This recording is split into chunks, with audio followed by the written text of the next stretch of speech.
Jumpa lagi di Skiba Talk Podcast, ngobrol-ngobrol santai bareng warga SMK Negeri 1 Badekan. Kali ini kita kedatangan Bu Yuanita Ardianti. Terima kasih. Apa kabar Bu Yua? Alhamdulillah baik. Bu Yua ini merupakan guru berprestasi tingkat internasional yang merupakan salah satu guru di SMK Negeri 1 Badekan. Guru mapel apa Bu Yuanita? Sekarang proyek kreatif kewirausahaan. Oke, Ya. seperti itu. Bu Yuanita, kemarin dapat prestasi yang luar biasa ya Bu Yuanita ya? Ya bisa dibilang ya, bisa dibilang tidak, karena mendadak Bu. Tapi kan internasional ya Bu ya. Oke. Mungkin Bu bisa diceritakan Bu Yuanita. Kesini kan dalam rangka untuk bercerita Bu Yuanita, dalam podcast ini bercerita biar berbagi pengalaman dengan Skiba Talk, pemirsa di Skiba Talk sini, oke? Oke. Untuk mungkin pertama kali yang ingin saya tanyakan ya Bu, untuk tentang perjalanan karir Ibu sebagai seorang pendidik hingga berprestasi di tingkat internasional ini Bu. Perjalanan saya menjadi seorang pendidik ya, waktu itu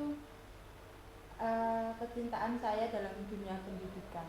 Jadi saya ingin sekali membuat sedikit perubahan ya, biar pembelajaran yang saya lakukan di kelas itu bisa bermanfaat untuk anak-anak dan bisa dikenang lah sampai anak-anak ketika lulus nanti. Gitu. Jadi ingin membuat suatu perubahan ya Bu, intinya seperti itu. Kemudian apa Bu yang menginspirasi Ibu pertama kali? Oh, saya ingin jadi guru yang berprestasi gitu. Sebagai guru itu kalau menurut saya bukan hanya sekedar profesi, tapi sebagai panggilan jiwa gitu. Tapi kalau panggilan jiwa itu kalau menurut saya ya bagaimana biar kita itu menjadi guru itu tidak hanya mengajar saja, tapi mendidik mereka. Ya. Gitu. Itu yang menginspirasi Ibu ya. Jadi ingin bukan hanya menjadi guru semata mendidik, tapi juga menjadi seorang pendidik ya, gitu. Karena saya merasa yakin juga pendidikan itu ternyata punya kekuatan untuk mengubah kehidupan seorang. Betul, seperti itu ya Bu ya. Ya. Jadi intinya adalah perubahan ya. Perjalanan menuju prestasi ya Ibu ya. Mungkin bisa diceritakan Bu, awal mula Ibu mendapatkan atau pengakuan di tingkat internasional itu. Awal mulanya gimana kok sampai dapat itu sampai internasional, sampai ke Malaysia, sampai mau ke Dubai juga ya Bu ya.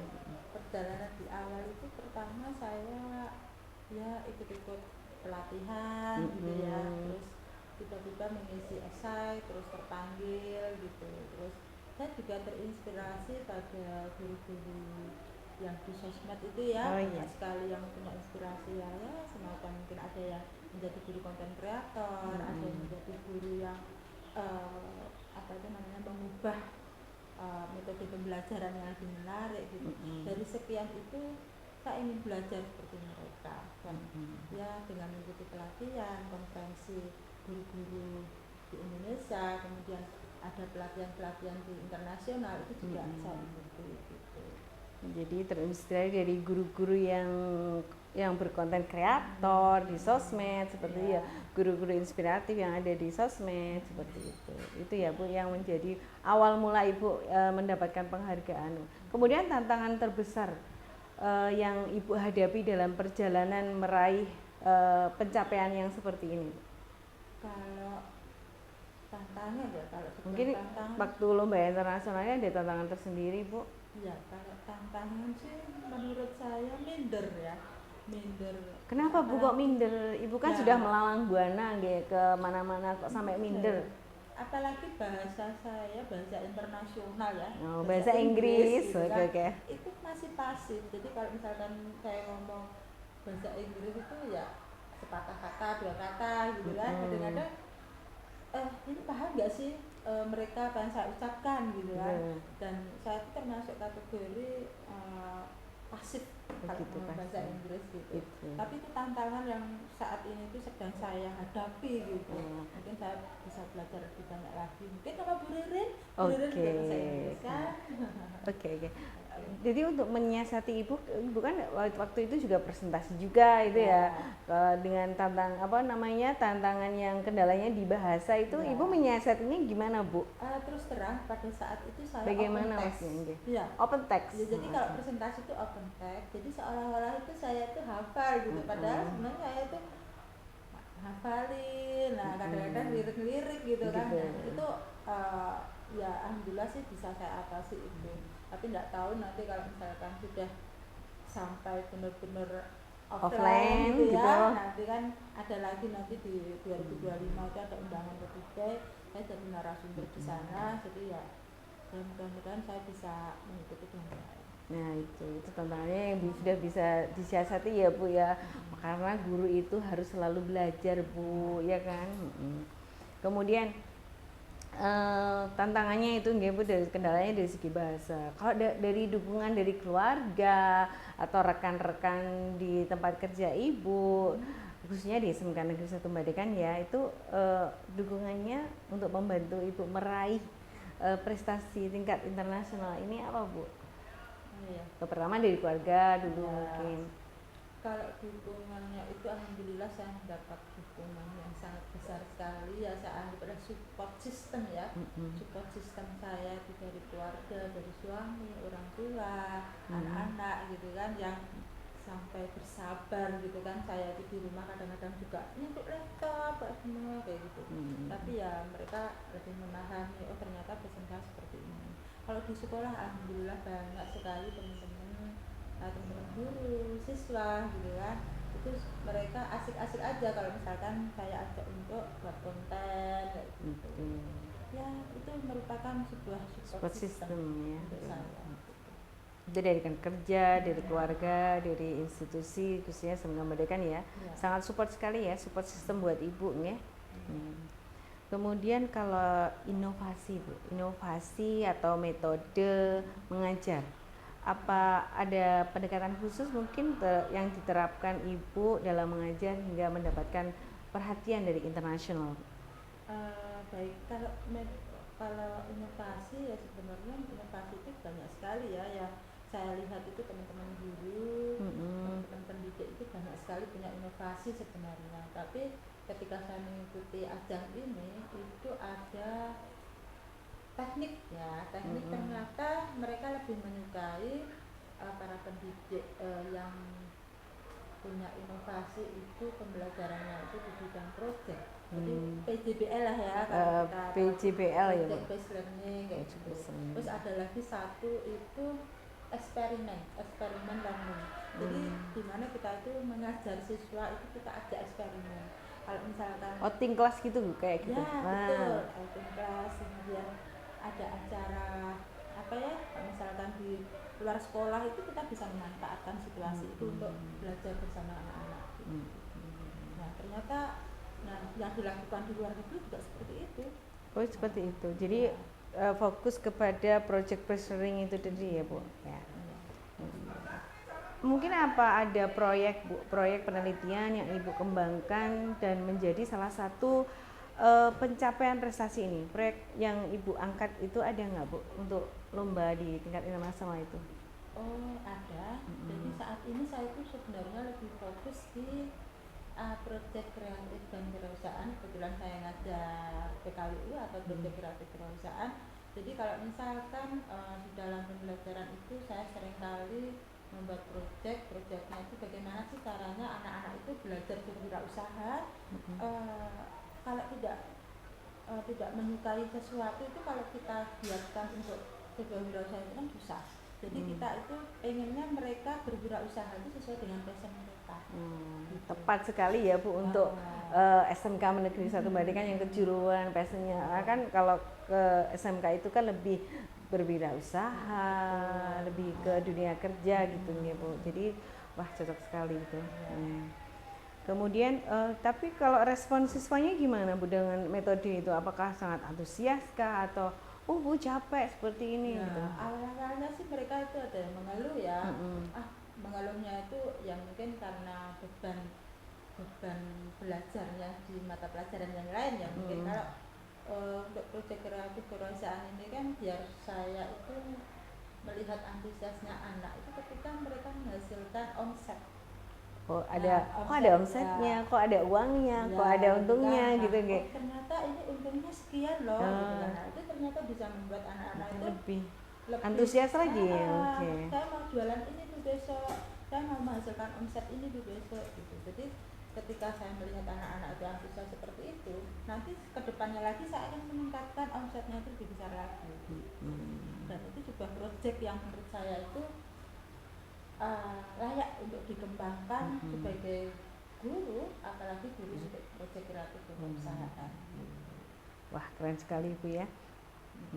Nanti lebih omsetnya lebih meningkat, siswanya lebih bertanya. Tapi jangan sampai nanti kalau omsetnya meningkat nggak mau sekolah, itu kan nggak mungkin. Itu juga tantangan sih buat saya gitu kan.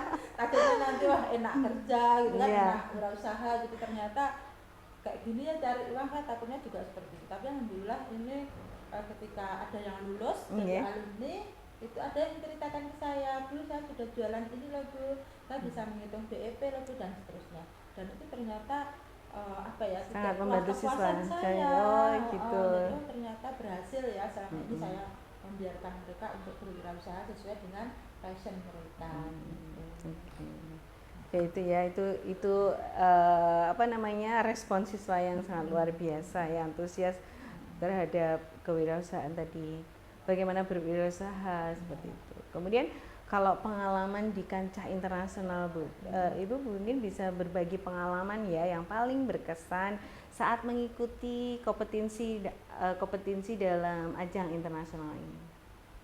Seperti yang saya sampaikan di awal tadi itu, saya presentasinya itu menggunakan bahasa internasional bahasa Inggris tadi. Jadi menceritakan inovasinya seperti apa itu, saya menampilkan beberapa inovasi produknya ya seperti itu. Jadi kayak misalkan ternyata seperti ini ya ikut event internasional gitu kesannya kan, seperti itu, seperti ini ya gitu ya. Dan itu harus butuh fokus juga loh ternyata. Kalau misalkan saya tuh harus sekolah ya besok, harus ngajar ya besok, jadi kalau misalkan ini ternyata nggak bisa, harus fokus di lomba ini juga harus kita selesaikan, besok kita ngajar. Pengalaman saya yang sangat berkesan ya waktu penghargaan internasional. Kemudian perbedaan utama Bu dari pendidikan di Indonesia dan di negara lain yang pernah Ibu kunjungi atau Ibu pelajari di situ. Ya. Kalau ya itu tadi, mereka ternyata seringkali menggunakan metodenya itu project. Project tadi ya, project based learning tadi. Jadi lebih sering mengajak mereka itu ke luar kelas, out class gitu tadi kan. Outing class, Terus kadang-kadang mereka juga eksperimen itu tadi. Eksperimennya macam-macam sekali. Jadi malah justru di negara lain itu project itu yang sering dilakukan ya Bu ya? Iya, yang sering dilakukan project. Kalau kita menggunakan PBL itu ya, problem based learning itu di sana tuh jangan dipakai. Malah udah nggak dipakai. Jadi langsung menghasilkan suatu project itu ya. Karena di situ mereka berkeyakinan bahwa menggunakan project based learning itu bisa membuat anak-anak itu lebih tertarik dalam pembelajaran itu, nggak bosen lah kalau belajar dengan guru itu. Iya, jenengan itu kan untuk lomba internasional itu udah keren sekali ya. Mungkin khususnya dari SMK Negeri 1 Badekan kan guru berprestasi tingkat internasional di sini ya. Apakah ada tokoh Bu internasional yang bisa menginspirasi Ibu hingga Ibu itu saya ingin mengajar dan berinovasi seperti itu? Saya tertarik sama tokoh yang kemarin itu pernah mengisi waktu sambutan itu ya, itu Ibu Maria Montessori. Jadi beliau itu sering ngajak para guru untuk memberikan pembelajaran itu dengan berbagai pengalaman dalam kehidupan mereka. Dan saya saat ini masih belajar sih bagaimana sih cara menerapkan ini di lingkungan SMK gitu. Itu sih. Ibu siapa nih? Maria. Ibu Montessori. Itu dari mana Bu? Dari negara mana? Itu dari negara Rusia. Oh, Rusia. Itu ya Bu ya, itu figur yang menginspirasi Ibu untuk mengajar dan berinovasi. Keren sekali ya Bu. Kemudian Bu, dampak dan harapan ke depan ya Bu ya, setelah meraih prestasi ini, bagaimana dampak terhadap karir Ibu dan dunia pendidikan di sekitar Ibu, khususnya buat siswa-siswa SMK Negeri 1 Badekan, buat guru-gurunya, atau buat SMK Negeri 1 Badekan itu sendiri? Apa ya, mungkin saya diberi kesempatan lagi mengisi apa ya, semacam pertemuan MGMP gitu kan. Baru kemarin bulan Januari saya diajak teman-teman MGMP gitu kan, bagaimana sih untuk menceritakan itu berbagi praktik baik. Terus nanti bulan Februari insya Allah ada komunitas guru belajar di tingkat provinsi, saya juga mengisi materi itu. Itu sih Bu. Jadi saya sebenarnya kadang-kadang ya saya mau nggak mau ya juga harus berbagi. Ibu ingin berbagi gitu ya Bu. Mungkin apa yang ingin disampaikan kepada mungkin di teman-teman MGMP atau di Kombel Ibu gitu ya, Kombelnya Kombel SMK Negeri 1 Badekan, apa yang ingin disampaikan Bu? Terus semangat atau apakah gitu? Ya tetap semangat ya menjadi guru. Kalau menjadi guru itu kalau kita itu berada di zona nyaman itu sebenarnya enak gitu. Tapi kalau keluar dari zona nyaman itu ternyata lebih enak gitu. Jadi kita bisa merasakan kepuasan batin kita menjadi seorang guru. Dan jangan pernah berhenti belajar dan terus mencoba hal-hal yang baru. Karena murid kita itu generasinya berubah dari generasi Z ke generasi A, dari Alpha, kemudian paling ini apa Bu? Strawberry, Alpha paling akhir. Nah itu kan kita sebagai generasi milenial ya Bu, jadi kan harus mengikuti terus perkembangan zaman, nggak boleh nanti ketinggalan gitu ya Bu ya.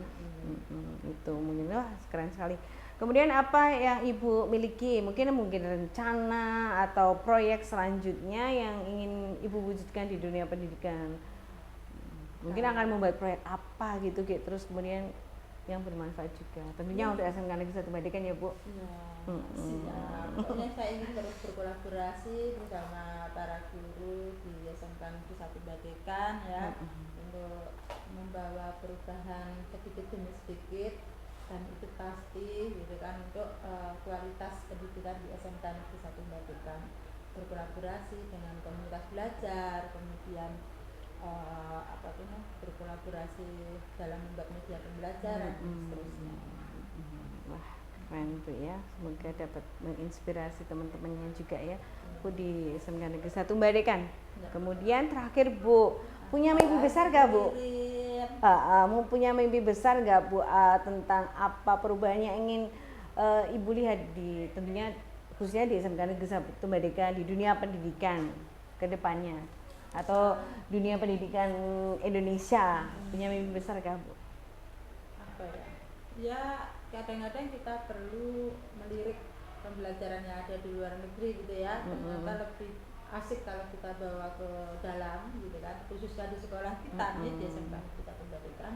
Dan ternyata pembelajaran terbanyak di pembelajaran berbasis proyek itu tadi, yang benar-benar membawa banyak sekali perubahan mindset anak. Belajar itu lebih menarik dan lebih mengena sampai nanti mereka lulus nanti. Dan apalagi pembelajaran itu sesuai dengan pengalaman mereka yang sering mereka alami di luar sana. Itu sih Bu. Itu muluk-muluk nggak sih? Ya enggak lah Bu, itu kan sesuatu mimpi besar. Kita kan sebagai guru kan juga harus punya mimpi Bu, mimpi yang besar gitu. Karena mimpi itu kita lebih termotivasi untuk melakukan sesuatu. Ya Bu ya? Oke. Mungkin cukup ya Bu, nanti kapan Bu ke Dubai? Insya Allah nanti kalau tidak mundur nanti bulan April. Bulan April ya Bu. Ya. setelah mungkin dari sana mungkin bisa datang lagi ke podcast kita. Sehat. Doakan Ibu nanti perjalanannya ke Dubai lancar, sehat selalu. Terus berbagi praktik baiknya atau berbagi pengalamannya waktu di Dubai itu ya, begitu kompetisi itu. Terima kasih ya Bu kedatangannya. Sama-sama. Semoga menginspiratif pemirsa podcast Gibah Talks tentunya. Oke, terima kasih Kak untuk podcast kita saat ini. Terima kasih saya ucapkan untuk pemirsa Gibah Talk Podcast di SMK Negeri 1 Badekan. Terima kasih. Assalamualaikum warahmatullahi wabarakatuh.